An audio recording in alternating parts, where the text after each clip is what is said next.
Oh, hello everyone. Today we have a job to do. We have this Dell laptop that a customer brought in for repairs. She was complaining something about liquid damage, and then um, she said before she saw some liquid damage spill over the screen bezel over here, and then that's when she saw that the backlight is off, so she was seeing only the image without no backlight. And then she said she tried to insert a charger just to be sure if there is something that she was missing. Then all of a sudden she saw some fumes exploding from this side of the bottom, this side of the laptop. So let's fix this together. So just to confirm whatever she said, let's put in our DC in. We have, I think this will turn on.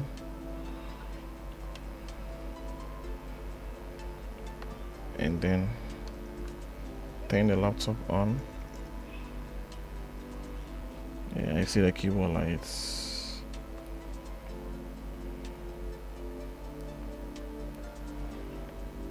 Yeah, I can see. I'm sure you can see the Dell logo.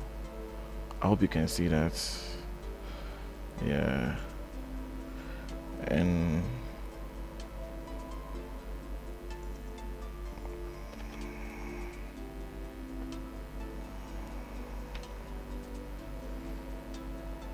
I'm sure you can see the Dell logo.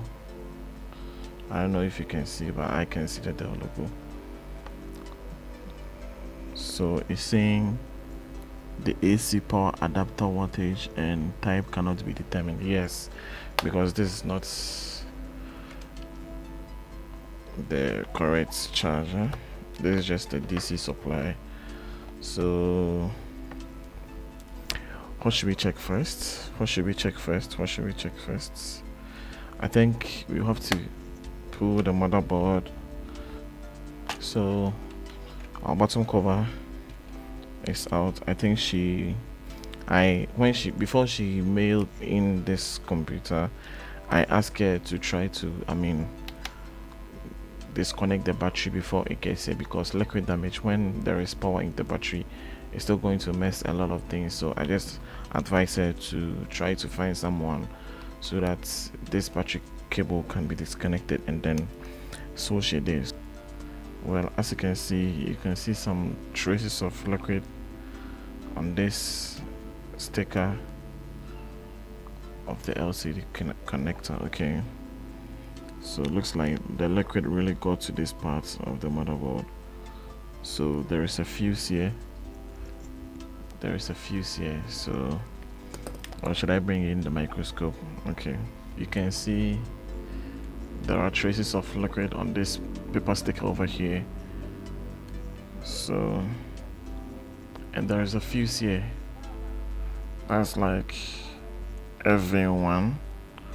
And there you go, the display connector is bent, just like she said. She said she saw some fumes exploding. So that is it. The display connector got damaged.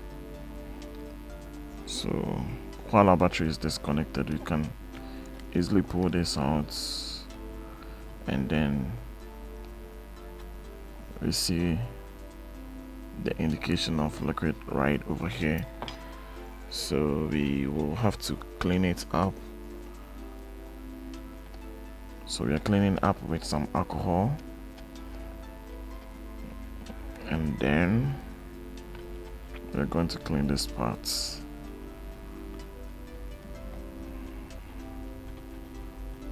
Right after, I'm going to measure the fuse. If it's not blown,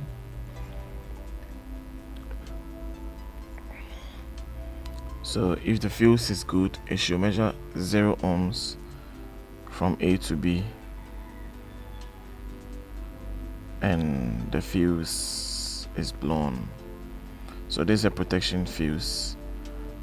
So whenever it detects something bad on each side, that's when it increases resistance, just so the currents, or just so the current flowing through this fuse doesn't get to the other side. You get it? So it's a protection fuse, so mostly you have to replace it with the same thing. So I know some people are dodgy, they can just, you know, make a jump wire or whatever, and then they think they are good. But then if you really care about the customer, you should always replace with the same protection fuse, just so whenever it happens again, it doesn't destroy either her screen or some parts of the motherboard. Yeah, so that's the best way you help the customer, because they don't really know much about what they are doing with this. All they know is that they are just trying to work with their computers. So if there is something wrong, you are the technical guy, you are the engineer, so you should, I mean, know how to protect it from future endeavors. So we want to know if this part is having a low resistance. Yes, of course, this part is having low resistance, and this is in kilo ohms. Do you get it?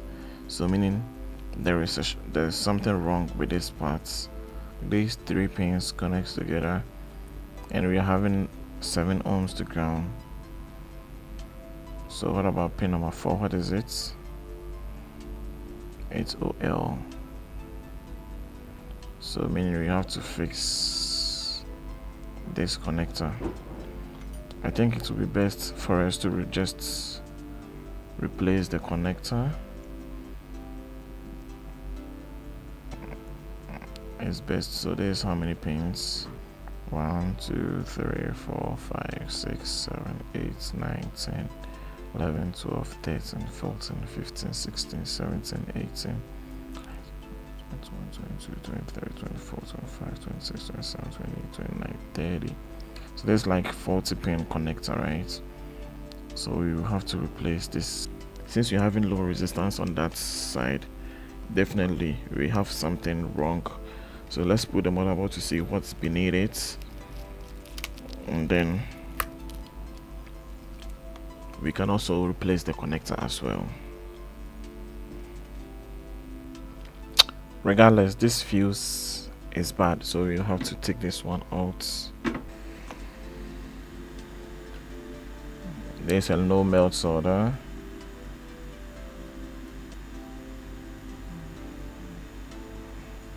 There's the board view for the motherboard, so you can see this is the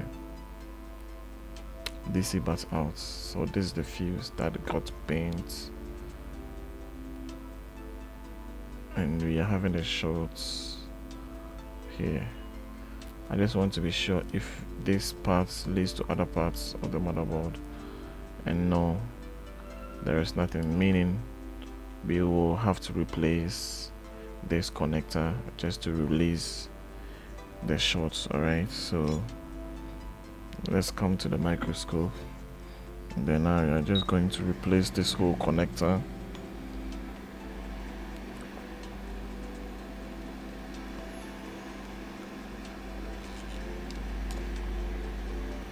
So I'm going to keep this here just so it doesn't flood away.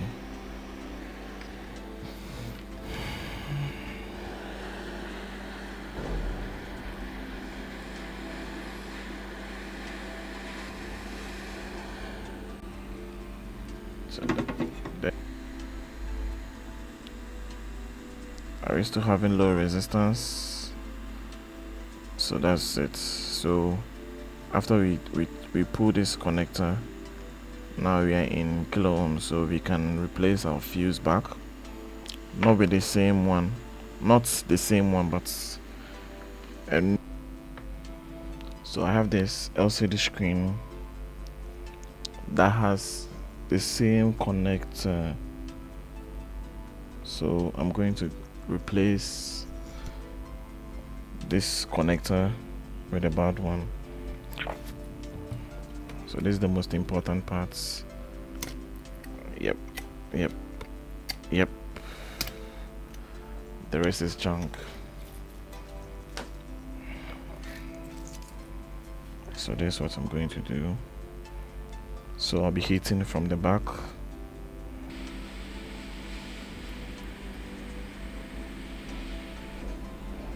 Yes, so just like that. I can't be using the hot station to replace this, so I like to use the soldering iron to replace the connector. So I'll just add some low melts all over these parts, then I can wick the parts flat.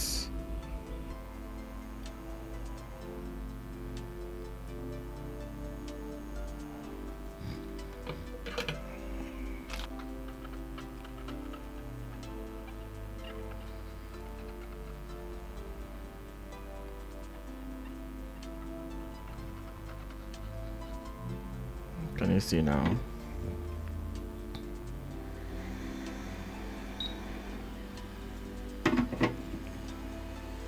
Come with my new connector, just like that.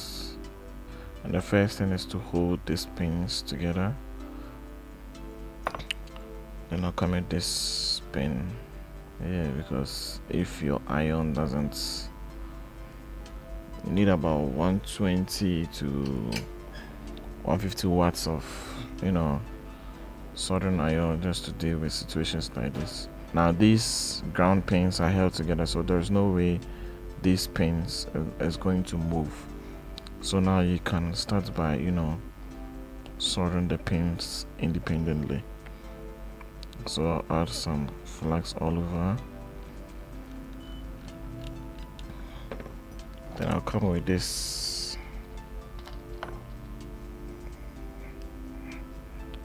Then I'll have to add it just like that. See.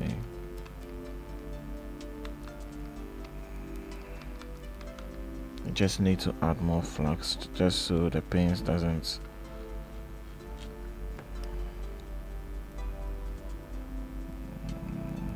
so just like that.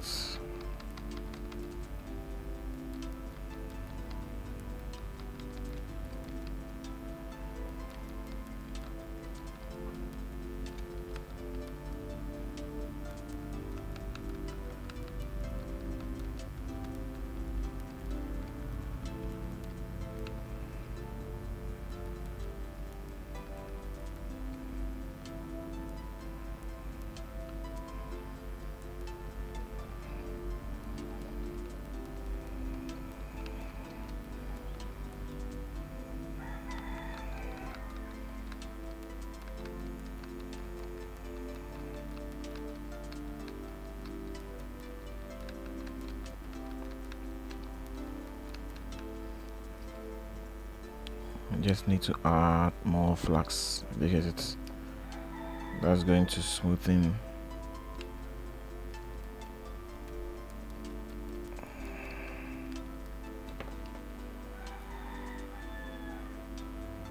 and all of the pins are solid, strong, all solid. Now we have fixed this without using a hot station.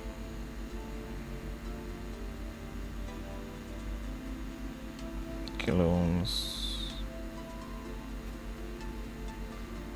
we have kilo mega ohms, and we have mega ohms.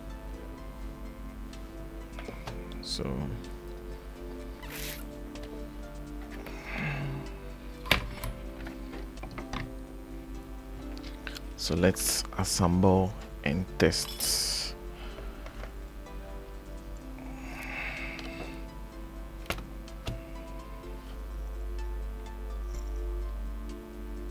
So since we just connected our screen cable, we just need to be sure there is no shorts. Yes, the moment you connect the screen cable, this is a resistance we are having, you see. So just like that, the moment we take it out, we are reading kiloohms, means now we are going to have another issue on the screen.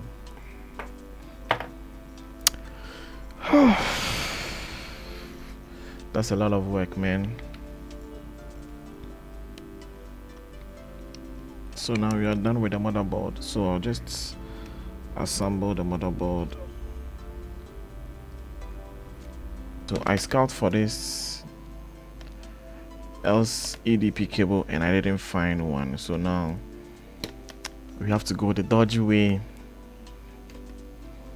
We have to fix this. All right, so this is it. So 1 2 3, it's causing us a big mess, so I'll take this and this one as well.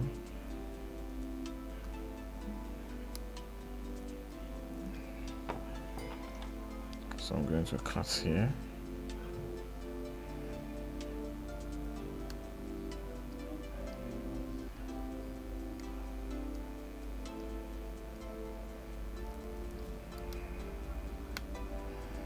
Yeah, there is a ground layer over here, you see.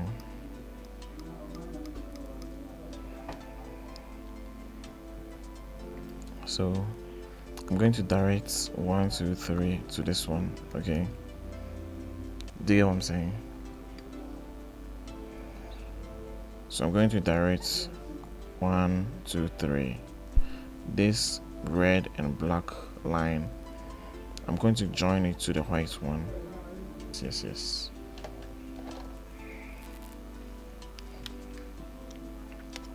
So once this is done, this pin is going to give us, see, so there are ground layers here. So let's test this. Then let's measure. Let's bar.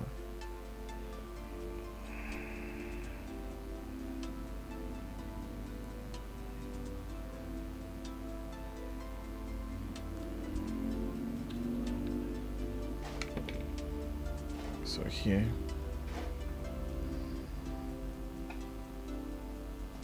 so it is like some parts of this cable were still touching the ground layers. That's why we're still getting low resistance on that rail. So now I will just have to isolate this whole layer.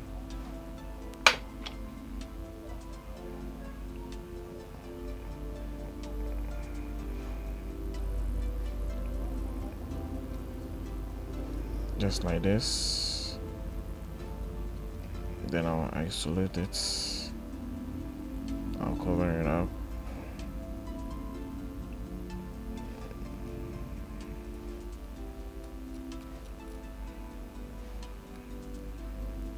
Then I'm going to, look it. I'm gonna make sure that metal does not have any impact over here. Yes. So we're good here.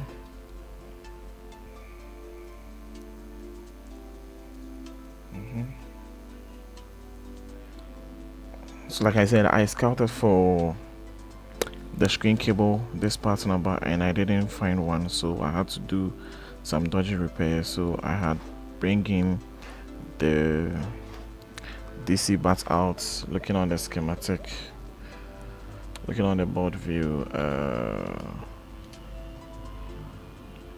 You see this 3 pins joined together. So that's what we have here. These 3 pins, these are the how do we call it, the DC bats. These are the power, the main power for the LCD.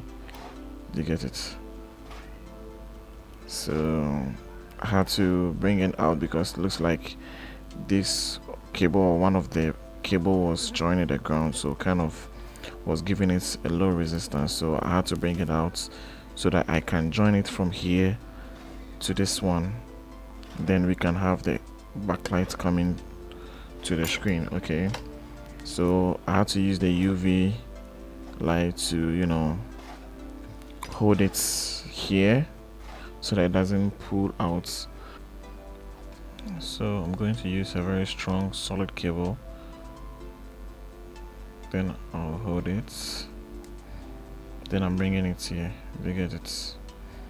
So just right here,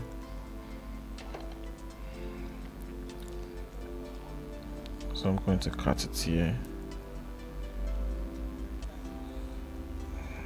Right, and I'm going to expose this track.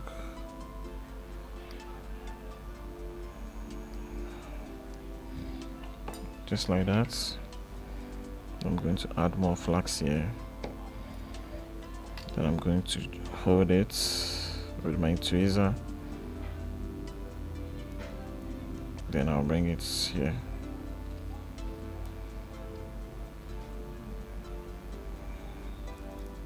Do you get it? This is a dodgy repair. I don't like this kind of repairs, but then I'm just left with no option. So I'll still speak to the customer. If she will agree, I'll have to order this cable. There's the parts number. So now I think we are good. Let me take our last reading, and then what do we have here? We have kilo ohms, right? Yes, we are getting there. So I'm using this Captain Cape to cover all of this place.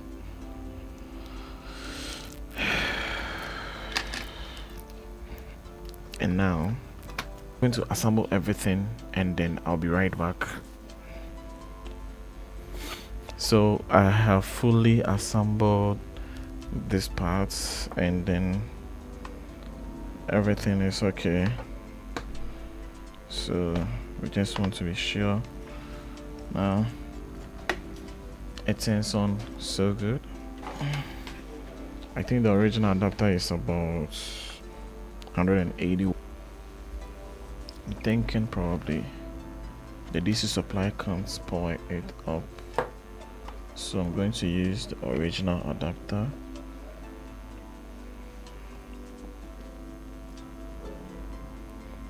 And it's turning on. I can see the power LED here. Yep.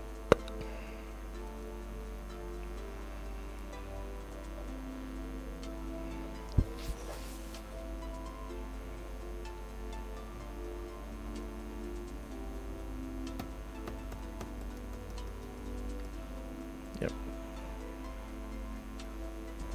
So that's all for today. Thank you very much for watching. I hope you liked the video. Please like and subscribe, and I'll see you in my next video.